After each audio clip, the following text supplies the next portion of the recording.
Hi friends, welcome back. Alappuzha Gymkhana Sony లివ్లో streaming అవుతుంది. Dubbing బాగా చేశారు, కేర్ తీసుకున్నారు తెలుగు.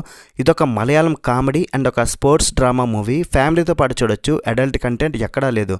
ప్రేమలో హీరో నస్లిన్ ఇందులో హీరో. మరి మూవీ చూశాక నాకైతే బాగానే ఉంది భయ్య, పర్లేదు.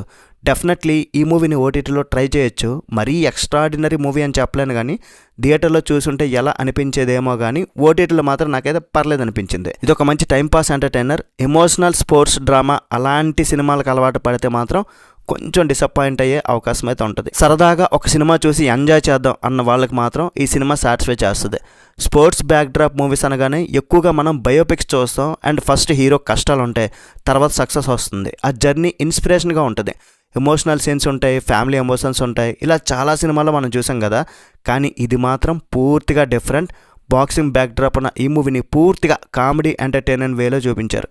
పంచ్ డైలాగ్స్ కూడా బాగానే ఉన్నాయి, అవన్నీ బాగానే అనిపిస్తాయి. అలా అని ఈ మూవీలో పెద్దగా చెప్పుకోదగ్గ స్టోరీ అయితే లేదు. అలా సిచ్యువేషనల్ కామెడీతో వెళ్ళిపోద్ది. ఇంకో ప్లస్ ఏంటంటే ఈ మూవీలో హీరోయిన్స్ ఆ లవ్ ట్రాక్స్ లేకపోవడం.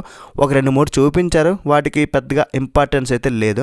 ఫ్రెండ్స్తో సరదా సీన్స్, అమ్మాయిల వెంట పడి చెప్పే డైలాగ్స్, జోజో గ్యాంగ్ బాక్సింగ్ నేర్చుకోవడం, ఆ ప్రాసెస్లో వచ్చే ఇబ్బందులు అవి బాగా వర్కౌట్ అయినాయి. చాలా చోట్ల నవ్వించారు, బాగా ట్రై చేశారు. సెకండ్ హాఫ్ మొత్తం కూడా బాక్సింగ్ పోటీలు, వాటిని కూడా చాలా బాగా తీశారు, పిక్చరైజ్ చేశారు. కానీ సీరియస్నెస్ అనేది ఎక్కడ కనిపించదు. కొంతమందికి సిల్లీగా అనిపిస్తుంది. హీరోకి కూడా ఎక్కువ ఇంపార్టెన్స్ ఇవ్వలేదు. వాళ్ళ ఫ్రెండ్స్ గ్యాంగ్ అందరితో సమానమైన రోల్స్ ఇచ్చారు. ఈ హీరో తప్ప నాకైతే పెద్దగా తెలియని వాళ్ళు ఎవరు లేరు, తెలిసిన మొహాలు కూడా ఏం లేవు. యాక్టింగ్ ఒక్కరిది కాదు, అందరిది బాగుంది. బాక్సింగ్ బ్యాక్డ్రాప్లో తమ్ముడు, అమ్మ నాన్న తమ్ములమ్మాయి ఇలాంటి సినిమాలు వచ్చాయి కదా, అందులో కామెడీ, ఎమోషన్, యాక్షన్ అన్నీ పర్ఫెక్ట్గా సెట్ అయినాయి.